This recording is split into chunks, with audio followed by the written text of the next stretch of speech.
Bom, prosseguindo, vamos agora ao item 60, o martírio do pastor anabatista Martin Past. Olha, 1332. Você vê que nesses 10 últimos anos, desde Walter Lollardo, que foi queimado vivo em 1322, e nós vimos aí diversos casos. Só esse Bernardo de Gouy, né, queimou ali 636 pessoas. E muitas outras execuções. Na Alemanha também, os seguidores de Walter Lollardo, né, ou seja, os membros daquela igreja, eles foram perseguidos implacavelmente. Bom, agora vamos ver a história de mais um pastor anabatista sendo morto. Bom, quem é que conta essa história? O historiador é Monastier, que foi um homem que viveu lá em 1846, ele escreveu essa obra em 1846, um francês, que ele resolveu contar a história das igrejas que não batizavam recém-nascidos na França. Então, esse livro, um livro de 454 páginas, o título dele, História das Igrejas do Vale de Piemonte. Ele diz: as igrejas de origem valdense estão em ruínas no sul da França e prestes a se dissolver onde quer que emissários de Roma tiveram livre acesso. Eles perseguiam esses defensores da fé evangélica até as extremidades das montanhas, no seio dos quais uma parte considerável deles estava, por assim dizer, entrincheirados. Olha, esses vales, eu tenho mostrado para vocês, essas igrejas são encontradas lá desde os anos 600. Já são cerca de 700 anos em que essas igrejas estão escondidas lá, porque elas eram proibidas de funcionar desde os anos 411. Isso são documentos. Você vai lá nas obras de Agostinho de Hipona, você encontra a teoria da guerra justa. Eu mostrei para vocês documentos. Tá bom? E nessa perseguição, Agostinho de Hipona disse que poderia usar até a tortura, e se fizesse a pessoa confessar a fé católica, podia até matar ela depois, porque assim ela estava salva, porque ela confessou a fé católica. Vocês acham que isso é cristianismo? Não tem chance de ser cristianismo, não tem chance. Era algo que não era nem para ser discutido. Bom, o historiador prossegue. Eles ocupam a meio caminho entre Turim e Grenoble, as duas declividades dos Alpes que se inclinam para o leste e oeste dos picos nevados das montanhas Genevre e Iso. Então ele vai citando o nome daquelas regiões onde, nesse período, a Igreja Católica está perseguindo. Suas humildes moradias, erguidas nas encostas das montanhas, em grupos ou espalhadas, chegou ao fundo dos vales.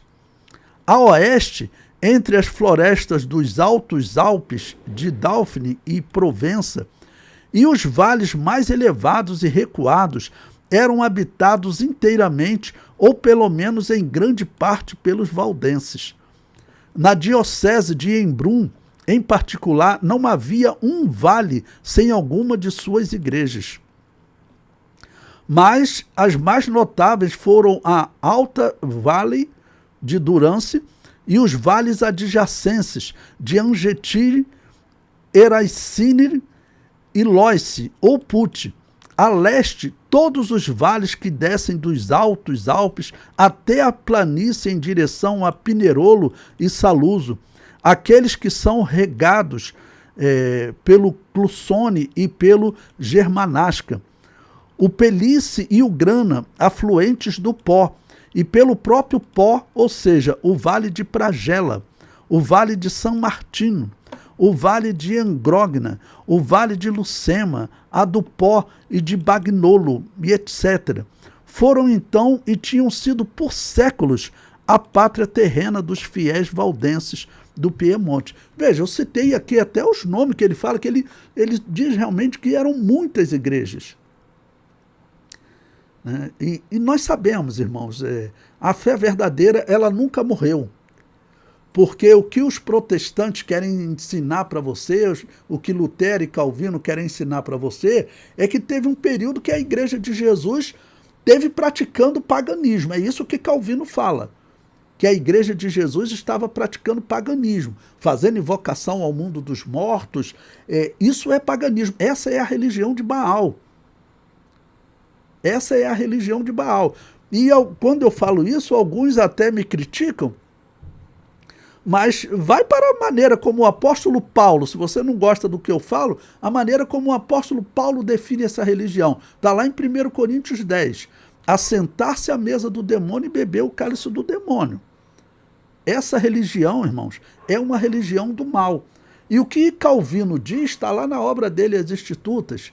O que Calvino diz é que a Igreja de Jesus estava praticando essa religião do mal, desde Constantino até Calvino, que teria tirado o paganismo da Igreja. Você vai acreditar numa história dessa?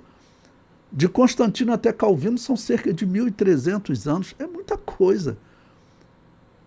A Igreja nasceu no ano 29 da era cristã, o ano da morte de Jesus, é o ano mais provável.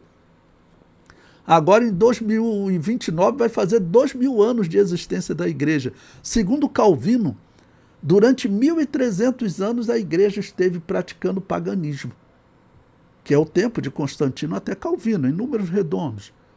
E só 700 anos a Igreja esteve servindo Jesus. Por favor, eu acho que tem que ser, a pessoa tem que chegar a um nível de tolice, não é só cegueira espiritual. Porque a história comprova a grande quantidade de cristãos que haviam nesse período. Bom, o mesmo historiador prossegue.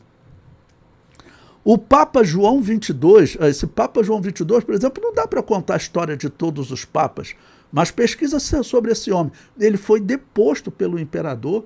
Esse homem tentou organizar rebeliões contra o imperador. Era um político. Eles eram obrigados a estar lá na França e estava tentando se livrar através de rebeliões, organizando cruzadas pela Europa, guerras, não? E ele tentou se revoltar. Bom, esse João XXII, ele foi papa de 1316 a 1334. Desejoso de prosseguir a obra iniciada por Inocêncio III, lembre-se, Inocêncio III, eu contei a história dele para vocês. Ele é considerado um dos piores homens da história. Ele foi o homem que, vamos dizer, mais perseguiu os anabatistas. Os historiadores, se vocês perseguirem, colocam ele abaixo no sentido de inferior a, tá bom? Abaixo de Adolf Hitler, Mussolini, Lenin, Stalin, Mao Tse-tung. Esse foi um dos piores matadores da história. Ele, podemos dizer que foi o homem que realmente organizou a Inquisição, né? Que deu força à Inquisição. Não dá para computar a quantidade de anabatistas que foram mortos por causa desse homem, que estão sendo mortos até agora. Tá bom? Então, a obra iniciada por Inocêncio III, esse historiador está falando, a grande obra de perseguição. Diz, e para fazê-lo sistematicamente, ordenou Jean de Bades, inquisidor de Marsella, para unir seus esforços com o de Alberto de Castela, que residia no Piemonte, ou seja, aquela região lá tem ainda muito cristão. Tem muito anabatista, como eles chamavam, muito herege, né? E diz, em sua bula datada no ano 1332, este Papa dirigiu a atenção do seu legado para os valdenses dos vales de Lucena, na Suíça, e Perosa, na Itália. Lembre-se que eu falei para vocês, esses vales, eles são tão longos, eles pegam 4 países. A região montanhosa que fica ao norte da Itália, ao sul da França, né? Suíça e Hungria. Agora, mas, então agora ele está fazendo esse ataque aqui a um grande vale na Suíça e na Itália. Ele reclamou do aumento desses hereges de suas reuniões frequentes em forma de capítulos. Provavelmente por este termo ele quis dizer seus sínodos, nos quais até 5 centenas de pessoas estavam frequentemente presentes. Ou seja, ele fala aí de 500 pessoas participando de uma igreja.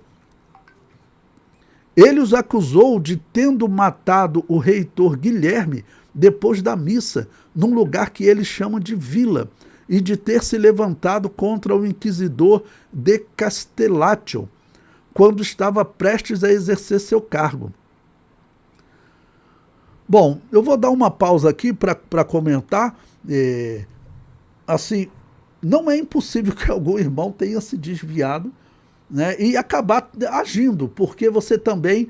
eu me lembro, certa vez eu estava falando para o irmão falou assim, mas pastor, se vier matar meu filho e minha mulher, eu não devo agir? Eu falei assim, meu irmão, o que os pastores falavam para as pessoas aqui? Eles falavam, olha, Jesus Cristo disse para nós não resistirmos ao ímpio. A igreja, ela é um corpo espiritual, ela é diferente de Israel. Israel é um corpo civil, uma nação, então ela usa a lei, ela usa exército, né? Uma nação que tem que se defender. A igreja não, a igreja é um corpo espiritual. O único jeito da igreja salvar até Israel, de influenciar Israel hoje, é nós termos na história uma igreja que ela não pegava em armas para se defender. Então aqui, esse historiador está dizendo que o papado acusou, tá bom, os valdenses, esses anabatistas, de terem matado um reitor chamado Guilherme. Bom, então, como eu disse, não é impossível que algum irmão, né, vendo a sua família em perigo, ok? Se você tem uma igreja de 500 pessoas, como ele falou aqui, eu já pastoreei a igreja com 80 pessoas. Ali naquelas 80 pessoas, tinham pessoas ali que não estavam bem convertidas. Pessoas que às vezes entravam na igreja, saíam. Essas pessoas, se viessem atacar o familiar deles, muito provavelmente eles reagiriam. Então, se essa pessoa reagiu, foi um cristão que se desviou. Porque cristão não mata. Foi isso que Jesus Cristo falou, para nós não resistirmos o ímpio. E nós encontramos na história, e vamos encontrar outras histórias de cristãos que foram para o lugar de morte pregando o evangelho. Tá bom? Aquele livro O Espelho dos Mártires, que eu indiquei a vocês, né? O livro dos mártires também, são livros que contam a história de cristãos no lugar de morte, e ele pregando o evangelho.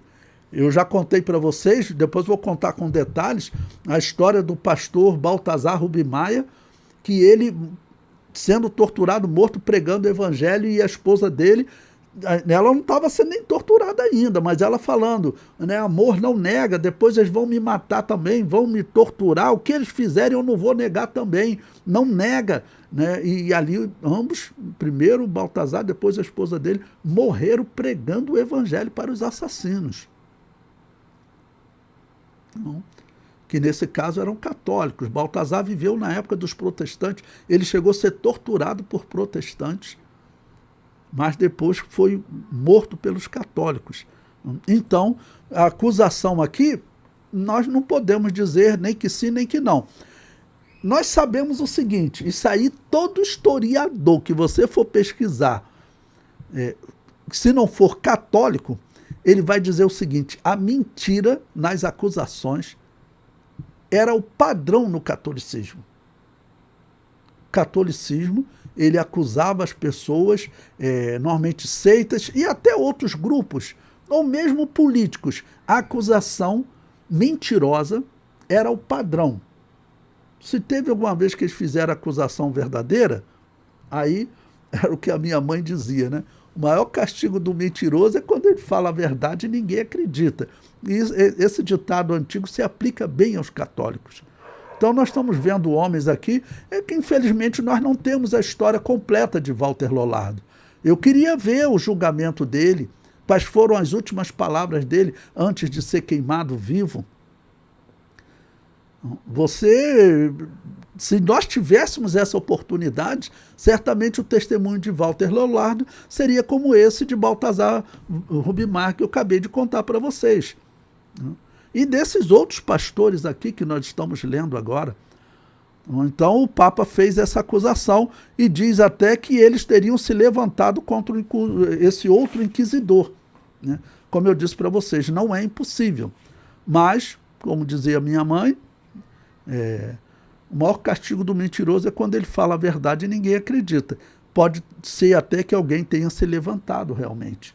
Porque numa igreja de 500 membros, como ele citou, como esse historiador acabou de citar, você vai ter ali algumas pessoas que são 100% convertidos, mas outros não. Porque realmente às vezes não é fácil. Vamos também entender, você vê seu filho ser morto por um inquisidor, as crianças eram mortas, irmãos. As mulheres, os velhos, todos eram mortos. E a quantidade de história que nós veremos agora, nesse momento, são histórias realmente que mexem com o coração de um pai de família. Então, por isso eu disse, não é impossível. Bom, o historiador prossegue. Um relato detalhado desta primeira tentativa de perseguição contra os vales de Lucerna e Perosa não veio até nós. Ou seja, esse historiador está dizendo, eu pesquisei, achei muitas histórias, mas desse vale eu não consegui os documentos. Só tenho documento dizendo, vai lá e mata. Agora, eu não tenho relato de quantos morreram, como ele falou aqui do caso anterior, que nós acabamos de estudar, do historiador, do inquisidor Bernardo Gui, que ele teve documento de 636 indivíduos mortos. Por que disso, irmãos? Porque eles entregavam para o Estado matar. Se você chegar para um historiador católico, para um católico, cara de pau, ele vai dizer, não, nós nunca matamos ninguém. Era o Estado que matava, eram os reis, os príncipes. Mas quem é que prendia e dizia para o rei, tem que matar, como nós estamos vendo documentos? Era a autoridade católica, tá bom? E por que nós não achamos muitos documentos? Porque nós sabemos, na história também aprovado, muitas ordens dos católicos dizendo, olha, destrói os documentos antigos. Porque eles tinham que fazer documento, era um cidadão que pagava imposto. O rei vai perder algum trabalhador. Por isso eu estou mostrando para vocês reis que não queriam perseguir, mostrei vários, mas que eram obrigados. Então, para poder justificar, tinha que fazer, olha, está matando. E aí, esses documentos, com o tempo, a Igreja Católica foi destruindo. Hoje, os católicos reconhecem só 18 mil mortes. 18 mil mortes. Mas nós sabemos que isso aí, provavelmente, irmão, não chega a 1%. Essas mortes vinham desde Agostinho de Hipona, no ano 411. Desde o ano 411 que as igrejas eram proibidas de funcionar. Então, só 18 mil? O comentário prossegue. Um relato detalhado desta primeira tentativa de perseguição contra os vales de Lucerna e Perosa não veio até nós. Sabemos que esta expedição realmente ocorreu. É que Debades conseguiu sequestrar Martin Partes e um dos líderes valdenses, a quem ele enviou para Marsella preso. Ou seja, é sabido que um pastor, esse pastor que ele acabou de citar, Martin Paste, ele foi enviado preso para Marsella. E diz, mas por ordem do Papa, ele o chamou de volta ao Piemonte para ser julgado por Alberto de Castellatio e sujeito a tortura, se necessário, para denunciar seus associados. Ou seja, tortura ele até ele entregar aonde se escondem todos os anabatistas, todos os pastores. Vamos lembrar alguns dos instrumentos de tortura, o último que eu citei lá, eu falei, coisa horrível, prendia a pessoa com pés e mãos e uma marreta, ia no pé da pessoa e batia, para estourar o pé da pessoa todo. Provavelmente, se a pessoa vivesse, ela ia ficar deficiente. E outros métodos de tortura, colocar a pessoa deitada, todo amarrado, né, botar um instrumento, abrir a boca da pessoa e ficar jogando água direto, sem parar. E a pessoa ali em dificuldade para respirar. Né? Então, muitos acabavam, às vezes, até falhando, confessando. Baltazar Rubinstein, nós vamos ver a história dele. Foi uma semana de tortura pelos protestantes. Ele acabou errando e negando a fé, dizendo que nunca mais pregaria contra o batismo de recém-nascido. Mas depois se recuperou, né, e tem uma frase clássica que ele diz: eu posso ter sido um covarde por ter negado a fé diante da tortura. Uma semana de tortura. Eu não chamo nem de covarde. Mas ele disse: eu posso ter sido um covarde, mas eu não posso ser herege. Voltou a pregar contra o batismo de recém-nascido, acabou sendo morto. Tá bom? Bom, então ele preso para entregar aos seus associados, né? E o comentário prossegue: toda a região dos Alpes, onde os cristãos se escondiam, cobre 4 países da Europa: França, Itália, Suíça e Áustria, ocupando um território de extensão de aproximadamente 1.500 quilômetros, uma distância equivalente do Rio de Janeiro a Salvador, na Bahia. Então você vê, em toda essa região, foi uma região que ficou como refúgio dos cristãos, de um e do outro lado do vale. Você pode chegar, tá bom, no Google, tá, ok? E pesquisar os vales de Piemonte, ou você pesquisar a Itália, e você vai no Google, você vai ver o norte da Itália, aquela região até que tem muitos vales, e também o sul da França, tá bom? Suíça e Áustria. Esses 4 países, é uma região muito grande. E os cristãos estavam vivendo escondidos lá. O que eles fazem agora? Eles estão atacando, em especial, essa região. Aqui, irmãos, eu não tenho dúvida de falar para vocês, e também para os católicos, que às vezes vão lá no meu canal. Se vocês forem lá no meu canal, eles fazem comentário até criticando as fontes. Isso aqui são fontes, isso aqui é uma obra de 1846, escrita na França, um historiador francês, que ele pegou documentos franceses para contar a história desses anabatistas que viviam na França. Tá bom? Então, quem for sincero realmente no coração, vai abandonar essa heresia. Até por conta, vamos aproveitar e falar um pouquinho de como que escatologia, apocalipse, o momento que nós estamos vivendo, né? O Papa que acabou de falecer, o Papa católico, né? Um católico sincero, ele tem que rever essa religiosidade. Por quê? O Papa falou que o ateu vai para o céu, ou seja, você ir para o céu, você não precisa nem acreditar em Deus. Esse mesmo Papa Francisco vai lá no site católico Rainha Maria. O site reclama que ele participou de culto dedicado a demônio asteca. E entre outras coisas que ele fez. Nós estamos vivendo um período profético. Semana passada, o Donald Trump estava lá no mundo árabe.